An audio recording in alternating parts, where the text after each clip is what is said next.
Chicken తెచ్చాను. Chicken fry చేయి.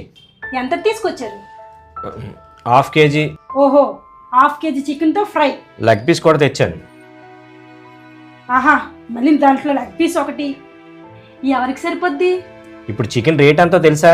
మరి అంత రేటు ఉన్నప్పుడు గుడ్లు తెచ్చివచ్చు కదా. ఓహో, అంటే ఇప్పుడు ఏమి లేనట్టు నేను గుడ్లు తినాలా? బాబు ఇంకెక్కడికో వెళ్ళిపో.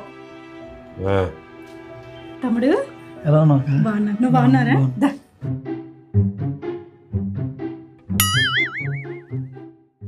నువ్వు అన్నట్టే కర్రీ చేసావు కదా. మా తమ్ముడు వచ్చాడా? కూర సరిపోలే, తెచ్చింది 1/2 కేజీ. ఎలా సరిపట్టాను? సలాగు. బావగారు. రా, ఈరోజు మా ఇంట్లో కోడుకోర. అబ్బా అక్క, నాకు నచ్చినట్టు కోడికూర చేసావు అక్క. నాకు ఫ్రై కూర అంటే అంతగా ఇష్టం ఉండదు బావగారు, ఇలాగుంటే నాకు ఇష్టం. మీ తమ్ముడికి నచ్చినట్టు ఉండవు కదా, మళ్ళీ కూర చాలదు అన్నావు. అబ్బా ఊరుకోండి, తినండి ముందు. అదరు కూడా అక్క చికెన్ కూర. అదే ట్రై ఎగిరేసుకోలేదు, వేసుకో. చాలు చాలు.